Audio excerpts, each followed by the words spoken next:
नमस्कार, मी प्राध्यापक डॉक्टर रक्षित बागडे, सहाय्यक प्राध्यापक व विभाग प्रमुख, अर्थशास्त्र विभाग, स्वर्गीय मनसारामजी पडोळे, कला महाविद्यालय, गणेशपूर, भंडारा। आज आपण स्थूल अर्थशास्त्राचे सिद्धांत BA भाग 2 सेमिस्टर 3 मधील अर्थशास्त्र विषयाचे राष्ट्रसंत तुकडोजी महाराज नागपूर विद्यापीठाद्वारे निर्धारित अभ्यासक्रमातील घटक 2 मधील राष्ट्रीय उत्पन्न व काही मूलभूत संकल्पना या टॉपिकचा अभ्यास करणार आहोत। तर राष्ट्रीय उत्पन्न हा स्थूल अर्थशास्त्राचा विषय आहे। राष्ट्रीय उत्पन्न ही संज्ञा राष्ट्रीय लाभांश, राष्ट्रीय उत्पादन किंवा राष्ट्रीय खर्च या अर्थाने देखील वापरली जाते। सर्वसाधारणपणे कोणत्याही देशातील एकूण उत्पन्न म्हणजे राष्ट्रीय उत्पन्न होय। एखाद्या ठराविक वर्षात देशात ज्या वस्तू व सेवांचे उत्पादन झालेले असते त्यांचे पैशात मूल्य काढण्यात येते, त्यास राष्ट्रीय उत्पन्न असे म्हटले जाते। आधुनिक अर्थव्यवस्थेत सर्व व्यवहारांची नोंद पैशात होत असते आणि त्यामुळे राष्ट्रीय उत्पन्न देखील पैशाच्या साहाय्याने मोजण्यात येते। राष्ट्रीय उत्पन्नाचे मापन करीत असताना विशिष्ट कालावधी हा साधारणपणे 1 वर्षाचा असतो। कोणत्याही देशात वस्तू आणि सेवांचे उत्पादन ही बाब सतत चालणारी असते। अर्थव्यवस्थेत श्रमशक्ती, नैसर्गिक साधने आणि भांडवली साधने यांच्या साहाय्याने वस्तू आणि सेवांची निर्मिती होत असते। राष्ट्रीय उत्पन्नाच्या वेगवेगळ्या दृष्टिकोनातून अनेक अर्थशास्त्रज्ञांनी व्याख्या दिलेल्या आहेत। त्यापैकी आपण डॉक्टर मार्शल यांची व्याख्या पाहूया। तर डॉक्टर मार्शलच्या मते देशातील श्रम, भांडवल आणि नैसर्गिक साधनसामग्रीच्या साहाय्याने प्रतिवर्ष मूर्त आणि अमूर्त अशा वस्तू व सेवांचे जे निव्वळ उत्पादन झालेले असते ते राष्ट्रीय उत्पन्न होय। त्यानंतर प्राध्यापक पिगू यांची आपण व्याख्या पाहूया। तर प्राध्यापक पिगू यांच्या मते ज्या वस्तू आणि सेवांची मोजदाद पैशाच्या स्वरूपात करता येते त्यांचा समावेश हा राष्ट्रीय उत्पन्नात करण्यात येतो। तर अशा प्रकारे आपण डॉक्टर मार्शल आणि प्राध्यापक पिगू यांची राष्ट्रीय उत्पन्नाची व्याख्या इथं पाहिलेली आहे। त्यानंतर आपण राष्ट्रीय उत्पन्नाची वैशिष्ट्ये काय आहेत तर त्या वैशिष्ट्यांचा अभ्यास करूया। तर पहिलं वैशिष्ट्य आहे एक वित्तीय वर्षाचे उत्पन्न। तर राष्ट्रीय उत्पन्नाची गणना नेहमी एका विशिष्ट कालावधीसाठी केली जाते। साधारणपणे ही गणना 1 वर्षासाठी असते। भारताचे वित्तीय वर्ष 1 एप्रिल ते 31 मार्च असे असते। त्यानंतर दुसरं वैशिष्ट्य आहे पैशातील मूल्य। तर राष्ट्रीय उत्पन्न नेहमी पैशात व्यक्त केले जाते। ज्या वस्तू व सेवांना विनिमय मूल्य असते अशाच वस्तू व सेवांचा समावेश हा राष्ट्रीय उत्पन्नात केला जातो। त्यानंतर तिसरं वैशिष्ट्य आहे फक्त अंतिम वस्तू व सेवा। तर राष्ट्रीय उत्पन्नाचे मापन करताना फक्त अंतिम वस्तू व सेवांचे मूल्य घेतले जाते, कच्च्या मालाचे मूल्य मोजले जात नाही। उदाहरणार्थ साखरेचे मूल्य निश्चित करताना ऊसाचे मूल्य विचारात घेतले जात नाही, कारण साखरेच्या किमतीत ऊसाचे मूल्य हे मोजलेलेच असते। त्यानंतर चौथं वैशिष्ट्य आहे एकूण निव्वळ मूल्य। तर राष्ट्रीय उत्पन्नाचे मापन करताना वस्तू व सेवांचे निव्वळ मूल्य विचारात घेण्यात येते। उत्पादन प्रक्रियेत भांडवली वस्तूंचा सतत वापर होत असतो, त्यामुळे भांडवली वस्तूंची झीज होत असते, त्याला घसारा असे म्हणतात। तर राष्ट्रीय उत्पन्नात घसारा मोजला जात नाही। त्यानंतर 5वं वैशिष्ट्य आहे निव्वळ विदेशी मूल्य। तर राष्ट्रीय उत्पन्नाची गणना करताना विदेशी व्यापारापासून मिळणाऱ्या निव्वळ उत्पन्नाचा समावेश केला जातो, म्हणजे निव्वळ निर्यात मूल्य राष्ट्रीय उत्पन्नात समाविष्ट केले जाते। 6वं वैशिष्ट्य आहे प्रवाही संकल्पना। तर राष्ट्रीय उत्पन्न ही एक प्रवाही संकल्पना आहे। वस्तू व सेवांचे उत्पादन ही सतत चालणारी प्रक्रिया आहे, म्हणून 1 वर्षाच्या काळात उत्पादित झालेल्या वस्तू आणि सेवांचे प्रवाह म्हणजे राष्ट्रीय उत्पन्न होय। त्यानंतर शेवटचे वैशिष्ट्य आहे समग्रलक्षी संकल्पना। तर राष्ट्रीय उत्पन्न ही समग्रलक्षी संकल्पना आहे। विशिष्ट काळातील राष्ट्रीय उत्पन्नावरून अर्थव्यवस्थेच्या कामगिरीची कल्पना येते। तर राष्ट्रीय उत्पन्नाचे मापन करताना अनेक नवीन संकल्पनांचा वापर करण्यात येतो, म्हणून प्रथम त्या संकल्पनाची ओळख करून घेणे आवश्यक आहे. तर राष्ट्रीय उत्पन्नाशी संबंधित काही मूलभूत संकल्पना आपण क्रमवार अभ्यासू. त्यातली पहिली संकल्पना आहे ती म्हणजे उपभोग्य वस्तू. तर उपभोग्य वस्तू म्हणजे आपली इच्छा किंवा गरज पूर्ण करण्याकरता उपभोक्त्याद्वारे उपयुक्त केली जाणारी वस्तू होय.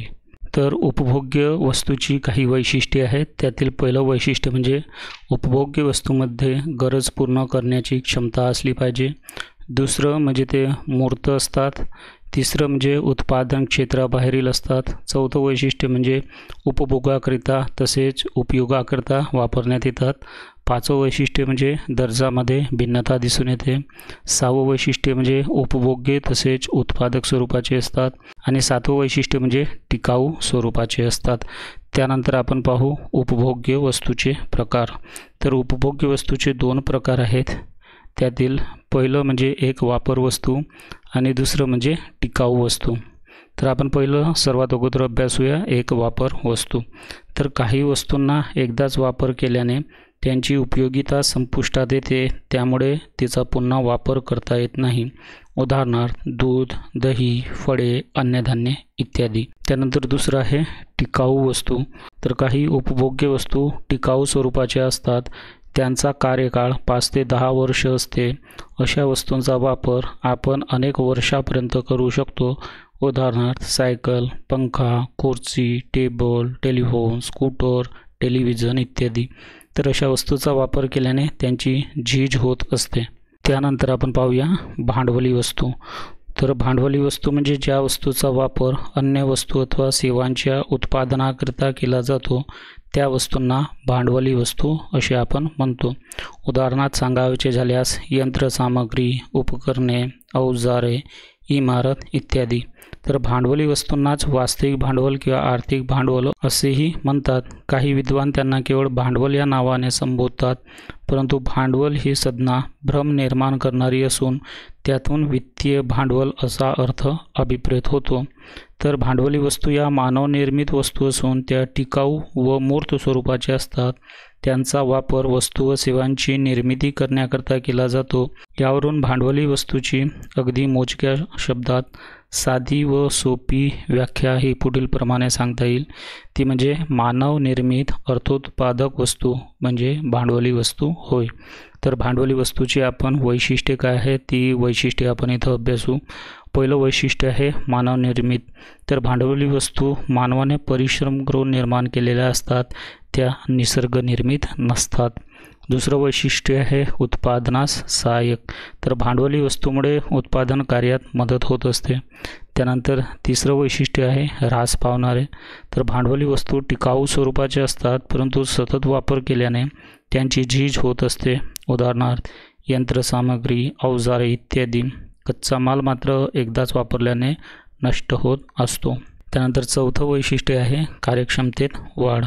तर भांडवली वस्तूच्या वापरामुळे कार्यक्षमतेमध्ये वाढ होत असते. उदाहरणार्थ हातमागापेक्षा यंत्रावर कापड लवकर तयार करता येते. त्यानंतर पाचवं वैशिष्ट्य आहे उत्पन्नाचे साधन. तर टॅक्सी, मोटार, ट्रक यासारख्या भांडवली वस्तू भाड्याने देऊन उत्पन्न मिळवता येते. त्यानंतर शेवटचं वैशिष्ट्य आहे बचतीतून निर्मिती. तर भांडवली वस्तूची निर्मिती करण्यासाठी बचत करावी लागते आणि ह्या बचतीमधूनच भांडवलाची निर्मिती केली जाते. त्यानंतर आपण अभ्यासूया भांडवली वस्तूचे प्रकार. तर भांडवली वस्तूचे मालकी हक्कानुसार, टिकाऊपणानुसार आणि गतिशीलतेनुसार वेगवेगळे प्रकार दिसून येतात. त्यातला सर्वात प्रथम आपण मालकी हक्कानुसार प्रकार पाहू. तर मालकी हक्कानुसार त्याचे दोन प्रकार पडतात. एक म्हणजे खाजगी भांडवली वस्तू आणि दुसरं म्हणजे राष्ट्रीय भांडवली वस्तू. तर खाजगी भांडवली वस्तू म्हणजे जी वस्तू वैयक्तिक मालकीची असते आणि तिच्यापासून त्या व्यक्तीला उत्पन्न मिळते तिला वैयक्तिक भांडवली वस्तू असे म्हणतात. उदाहरणार्थ व्यक्तीच्या मालकीची कारखान्याची इमारत, यंत्रसामग्री इत्यादी. त्यानंतर दुसरं आहे राष्ट्रीय भांडवली वस्तू. तर काही भांडवली वस्तू राष्ट्रीय मालकीचे असतात. त्यापासून राष्ट्राला उत्पन्न मिळते. उदाहरणार्थ राष्ट्रीय लोहमार्ग, सार्वजनिक क्षेत्रातील कारखाने, पोस्ट, तार इत्यादी. त्यानंतर टिकाऊपणानुसार 2 प्रकार आहेत. त्यातलं पहिलं म्हणजे स्थिर भांडवली वस्तू. तर ज्या वस्तूंचा दीर्घकाळपर्यंत वापर करता येतो तिला स्थिर भांडवली वस्तू असे म्हणतात. उदाहरणार्थ कारखान्याची इमारत, यंत्रसामग्री, फर्निचर इत्यादी. टिकाऊपणानुसार दुसरं प्रकार आहे फिरत्या भांडवली वस्तू. तर उत्पादन कार्यात ज्या वस्तूंचा एकदाच वापर करता येतो त्यांना फिरत्या भांडवली वस्तू असे म्हणतात. उदाहरणार्थ कोळसा, इंधन, कच्चा माल इत्यादी. तर कापसाचे रूपांतर कापडामध्ये केले की आणखी त्याचा वापर नवीन कापड तयार करण्याकरता करता येत नाही. त्यानंतर गतिशीलतेनुसार सुद्धा 2 प्रकार आहेत. त्यातला पहिलं म्हणजे उपयोजित भांडवली वस्तू. तर जी वस्तू विशिष्ट कामासाठीच वापरता येते, अन्य कामासाठी त्याचा वापर करता येत नाही, त्याला उपयोजित भांडवली वस्तू असे म्हणतात. उदाहरणार्थ चित्रपटगृह. त्यानंतर दुसरं आहे तरलत्या भांडवली वस्तू. तर ज्या वस्तूंचा कोणत्याही उद्योगामध्ये वापर करता येतो तिला फिरते भांडवली वस्तू किंवा तरलत्या भांडवली वस्तू असे म्हणतात. उदाहरणार्थ वीज, कोळसा इत्यादी. त्यानंतर आपण पाहूया अंतिम वस्तू. तर अंतिम वस्तू म्हणजे जी वस्तू उत्पादनानंतर उपभोक्त्याद्वारे इच्छा किंवा गरज पूर्ण करण्याकरता वापरली जाते ती वस्तू होय. तर जो ग्राहक त्या वस्तूची खरेदी करतो तोच शेवटी तिचा उपभोग घेतो. म्हणजेच तो त्या वस्तूची दुसऱ्याला विक्री करीत नाही किंवा तिचा वापर अन्य वस्तूच्या निर्मितीकरता किंवा तिचे स्वरूप बदलण्याकरिताही केला जात नाही. तात्पर्य अंतिम वस्तूचा शेवट उपभोगात होतो म्हणून तिला उपभोक्ता वस्तू कन्झ्युमर गुड्स असे म्हणतात. अंतिम वस्तूवर उत्पादनाची पुढची प्रक्रिया करावयाची नसते कारण उत्पादन प्रक्रिया पूर्ण झालेली असते म्हणून तिला तयार वस्तू फिनिश्ड गुड असेही म्हणतात. यावरून आपणास अंतिम वस्तूची व्याख्या ही पुढील प्रमाणे करता येईल. तर व्याख्या पाहूया आपण. तर जी वस्तू शेवटी उपभोक्त्याद्वारे वापरली जाते आणि तिला पुढच्या उत्पादन प्रक्रियेची मुळीच आवश्यकता नसते अशी वस्तू म्हणजे अंतिम वस्तू होय. तर उदाहरणार्थ आपल्याला सांगता येईल की ब्रेड, बिस्किटे, पेन, पुस्तक, सायकल, पंखा इत्यादी. तर ह्या अंतिम वस्तूची काही वैशिष्ट्ये आपण इथं अभ्यासूया. पहिलं वैशिष्ट्य आहे उत्पादन क्रिया पूर्ण झालेली असते. दुसरं वैशिष्ट्य आहे उपभोग्य वस्तू. तिसरं वैशिष्ट्य आहे उत्पादनाकरता खरेदी केलेली असते. चौथं वैशिष्ट्य आहे काही वस्तू उत्पादन योग्य असतात. आणि 5वं वैशिष्ट्य आहे काही वस्तू ह्या अर्धसिद्ध वस्तू असतात. तर अंतिम वस्तूचे 2 प्रकार करण्यात येतात. पहिलं म्हणजे अंतिम उपभोक्ता वस्तू आणि दुसरं म्हणजे अंतिम उत्पादन वस्तू. तर पहिलं आपण पाहूया की अंतिम उपभोक्ता वस्तू म्हणजे काय. तर ज्या वस्तू उपभोक्त्याद्वारे कुटुंबाच्या गरजा भागवण्यासाठी खरेदी केल्या जातात त्यांना अंतिम उपभोक्ता वस्तू असे म्हणतात. उदाहरणार्थ दूध, ब्रेड, पंखा, टेलिव्हिजन, कार, धुलाई यंत्र इत्यादी. त्यानंतर दुसरं आहे अंतिम उत्पादन वस्तू. तर उत्पादक किंवा पेढ्याद्वारे ज्या वस्तू अन्य वस्तूच्या उत्पादनाकरता उपयोगात आणल्या जातात त्यांना अंतिम वस्तू असे म्हणतात. उदाहरणार्थ संयंत्र, यंत्रसामग्री, इमारत इत्यादी. त्यानंतर आपण अभ्यासू अर्धसिद्ध वस्तू. तर अंतिम वस्तू तयार करण्याकरता आदान म्हणून ज्या वस्तूचा वापर केला जातो त्यांना अर्धसिद्ध वस्तू असे म्हणतात. अर्धसिद्ध वस्तूवर पुढची उत्पादन प्रक्रिया करूनच अंतिम वस्तू तयार केली जाते त्यामुळे त्यांना उत्पादक वस्तू असेही म्हणतात. अर्धसिद्ध वस्तू उत्पादन परिक्षेत्राच्या आत असतात. त्यांच्यावर उत्पादनाची पुढची प्रक्रिया करावयाची असते म्हणून त्यांना अर्धतयार वस्तू असेही म्हणतात. उदाहरणार्थ कच्चा माल, इंधन, वीज, सुटी उपकरणे इत्यादी. त्यानंतर आपण पाहूया अर्धसिद्ध वस्तूची वैशिष्ट्ये. तर पहिलं वैशिष्ट्य आहे कच्चा माल म्हणून याचा वापर केला जातो. दुसरं वैशिष्ट्य आहे उत्पादन परिक्षेत्रात असतात. तिसरं म्हणजे अंतिम वस्तू तयार करण्याकरता यांचा वापर केला जातो. आणि चौथं वैशिष्ट्य आहे राष्ट्रीय उत्पन्नात याचा समावेश होत नाही.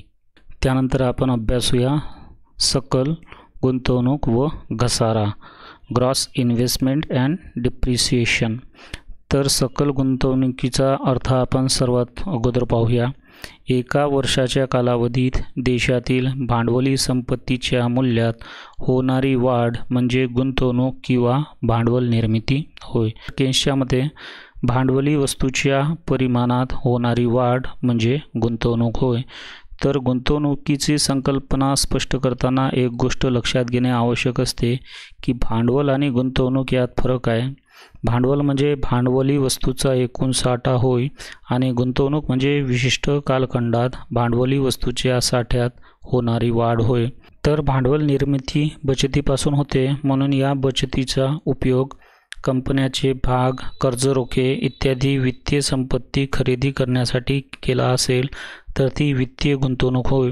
अशी गुंतवणूक वस्तू आणि सेवांच्या उत्पादनाला व रोजगाराला प्रत्यक्ष मदत करीत नाही. तर बचतीचा उपयोग जर यंत्रसामग्री, कच्चा माल, कारखान्याची इमारत इत्यादी भांडवली साठ्यात वाढ करण्यासाठी केला असेल तर ती वास्तव गुंतवणूक होय. अशी गुंतवणूक वस्तू व सेवांच्या उत्पादनाला व रोजगाराला प्रत्यक्ष मदत करते. केन्सने आपल्या विवेचनात वास्तव गुंतवणुकीलाच महत्त्व दिलेले आहे. देशाच्या अर्थव्यवस्थेत होणारी वास्तव गुंतवणूक खाजगी व सरकारी अशा दोन क्षेत्रात असते. त्यांनाच अनुक्रमे आपण खाजगी गुंतवणूक व सरकारी गुंतवणूक असं आपण म्हणतो. तर आपण गुंतवणुकीचे प्रकारामध्ये पाहूया आता खाजगी गुंतवणूक आणि सरकारी गुंतवणूक. तर खाजगी गुंतवणुकीमध्ये खालील बाबींचा समावेश होतो. त्यात नंबर 1 म्हणजे माल साठ्यावरील खर्च. तर माल साठ्याचा अर्थ विशिष्ट तारखेला उपलब्ध असलेला कच्चा माल, अर्धनिर्मित माल व पक्क्या मालाचा साठा होय. जर वर्षाच्या शेवटी माल साठ्यामध्ये वाढ होत असेल तर वाढीव मूल्याला माल साठ्यातील गुंतवणूक समजली जाते. त्यानंतर खाजगी गुंतवणुकीमध्ये यंत्रावरील खर्चाचा समावेश होतो. तर अर्थव्यवस्थेच्या उत्पादन क्षमतेत वाढ करण्यासाठी कारखाना, यंत्रसामग्री व उपकरणे खरेदी करावी लागतात. ह्यांचा समावेश हा गुंतवणुकीत केला जातो. त्यानंतर खाजगी गुंतवणुकीमध्ये इमारतीवर खर्चाचा समावेश होतो. तर इमारत निर्मितीचे 2 मुख्य उद्देश आहेत. पहिलं म्हणजे ही टिकाऊ उपभोग्य वस्तू असून तिचा उपयोग कुटुंबाच्या निवासाकरता केला जातो आणि दुसरं म्हणजे ही इमारत भाड्याने देऊन उत्पन्न मिळवता येते. तर इमारत निर्मितीचे कार्य खाजगी गुंतवणुकीचा महत्त्वपूर्ण भाग असून तो सकल राष्ट्रीय उत्पादनात GNP मध्ये समाविष्ट केला जातो. त्यानंतर आपण पाहूया सरकारी गुंतवणूक. तर सरकारी गुंतवणूक म्हणजे केंद्र सरकार, राज्य सरकार व स्थानिक सरकारे यांनी केलेली गुंतवणूक होय. सरकारद्वारे कालवे, जलाशय, सडका, रेल्वे, वीज, दूरसंचार, डाक खाते इत्यादीवर खर्च केला जातो, त्याला सरकारी गुंतवणूक असे म्हणतात. याशिवाय सरकार उपभोग्य व उत्पादक वस्तूंची सुद्धा निर्मिती करतात. त्यासाठी करण्यात येणाऱ्या खर्चाला सुद्धा सरकारी गुंतवणूक असे म्हणतात. तर खाजगी आणि सरकारी गुंतवणूक यांना संयुक्तरित्या आपण राष्ट्रीय गुंतवणूक असं म्हणत असतो. त्यानंतर आपण अभ्यास करूया घसारा.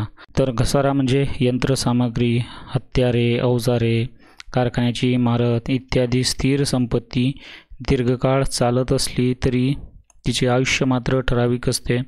स्थिर संपत्तीचा जसजसा वापर केला जातो तसतशी तिची किंमत कमी कमी होत जाते आणि शेवटी आयुष्य संपल्यानंतर ती संपत्ती निरुपयोगी ठरते.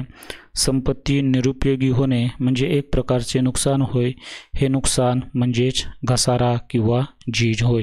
तर दुसऱ्या शब्दात सांगायचे झाल्यास संपत्तीच्या वापरामुळे संपत्तीच्या गुण, मात्रा, मूल्यात एकसारखी कायमस्वरूपी जी घट होते तिला आपण घसारा, डिप्रिशिएशन असं म्हणतो. तर घसाऱ्याची काही वैशिष्ट्ये आहेत, ती वैशिष्ट्ये आपण पाहूया. तर पहिलं वैशिष्ट्य आहे गुण, मात्रा, मूल्यामध्ये घट होत असते. दुसरं वैशिष्ट्य आहे की वापरामुळे घसाऱ्याची निर्मिती होते. तिसरं आहे हळूहळू व कायमस्वरूपी. चौथं वैशिष्ट्य आहे स्थिर संपत्तीशी संबंधित आणि पाचवं वैशिष्ट्य आहे संपत्तीचे मूल्य जे आहे ते कमी होत असते. त्यानंतर आपण अभ्यासूया स्थूल राष्ट्रीय उत्पादन. त्यालाच आपण ग्रॉस नॅशनल प्रोडक्ट GNP असं इंग्रजीमध्ये म्हणतो. तर स्थूल राष्ट्रीय उत्पादनास एकूण राष्ट्रीय उत्पन्न असेही म्हटले जाते. एखाद्या देशात विशिष्ट कालखंडात ज्या अंतिम वस्तू उदाहरणामध्ये कापड, साखर इत्यादी आणि सेवांचे उत्पादन होते त्यांची बाजारभावानुसार जी एकूण किंमत होते त्यास स्थूल राष्ट्रीय उत्पादन असे म्हटले जाते. वस्तू आणि सेवांच्या उत्पादनासाठी यंत्रे, उपकरणे इत्यादीसारख्या भांडवली मालमत्तेची जी झीज होते त्यास घसारा असे म्हटले जाते. तर स्थूल राष्ट्रीय उत्पादन या संकल्पनेत घसारा किंवा झीज याचा विचार केला जात असतो. स्थूल राष्ट्रीय उत्पादनात केवळ देशात उत्पादित होणाऱ्या वस्तू व सेवांची किंमत विचारात घेतली जात नाही, तर त्याचबरोबर देशातील व्यक्ती व संस्थांनी विदेशात केलेल्या गुंतवणुकीपासून मिळणारे उत्पन्न तसेच विदेशातील व्यक्ती व संस्थांनी आपल्या देशात विविध व्यवहारापासून मिळविलेले उत्पन्न यांचीही नोंद स्थूल राष्ट्रीय उत्पादनाच्या संकल्पनेत करावी लागते. सूत्ररूपाने सांगायचे झाल्यास आपल्याला असे म्हणता येईल की स्थूल राष्ट्रीय उत्पन्न बरोबर देशांतर्गत एकूण उत्पादन अधिक देशातील व्यक्ती व संस्थांनी विदेशात मिळविलेले उत्पन्न मायनस विदेशी व्यक्ती व संस्थांनी मिळवलेले उत्पन्न. त्यानंतर आपण पाहूया निव्वळ राष्ट्रीय उत्पादन नेट नॅशनल प्रोडक्ट NNP. तर देशात एखाद्या विशिष्ट कालावधीत वस्तू आणि सेवांचे उत्पादन करण्यासाठी यंत्रे, उपकरणे इत्यादी सारख्या भांडवली वस्तूचा वापर करावा लागतो. उत्पादनाच्या प्रक्रियेत भांडवली वस्तूची जी झीज होत असते त्याला घसारा खर्च असे म्हटले जाते. भांडवली वस्तूची झीज भरून काढण्यासाठी जो खर्च करावा लागतो तो घसारा खर्च होय. स्थूल राष्ट्रीय उत्पन्नातून घसारा खर्च वजा केल्यानंतर जे उत्पादन मिळते त्याला निव्वळ राष्ट्रीय उत्पादन असे म्हटले जाते. तर सूत्ररूपाने आपणास असं सांगता येईल की निव्वळ राष्ट्रीय उत्पादन बरोबर स्थूल राष्ट्रीय उत्पादन मायनस घसारा. त्यानंतर आपण अभ्यासूया दरडोई उत्पन्न. तर दरडोई उत्पन्न म्हणजे देशातील प्रत्येक व्यक्तीस मिळणारे सरासरी उत्पन्न होय. दरडोई उत्पन्नाची गणना करण्यासाठी देशातील एकूण राष्ट्रीय उत्पन्नाला देशातील एकूण लोकसंख्येने भाग दिला जातो. येणारा भागाकार म्हणजे दरडोई उत्पन्न होय. त्या सूत्ररूपाने आपणाला असं सांगता येईल की दरडोई उत्पन्न बरोबर एकूण राष्ट्रीय उत्पन्न भागिला एकूण लोकसंख्या. त्यानंतर आपण पाहूया स्थूल देशांतर्गत उत्पादन ग्रॉस डोमेस्टिक प्रोडक्ट GDP. तर कोणत्याही देशाच्या आंतरिक सीमेअंतर्गत एका वर्षाच्या कालखंडात उत्पादित सर्व अंतिम वस्तू व सेवांच्या पैशात व्यक्त केलेल्या मूल्याला स्थूल देशांतर्गत उत्पादन असे म्हणतात. तर अर्थव्यवस्थेच्या अनेक क्षेत्रात उत्पादनाची क्रिया सुरू असते. त्यात साखर, कापड, लोखंड, खते, गहू, तांदूळ इत्यादी वस्तूचे उत्पादन केले जाते. तसेच सरकारी उपक्रम जसे की बँका, विमा, परिवहन इत्यादीद्वारे सेवांची निर्मिती केली जाते.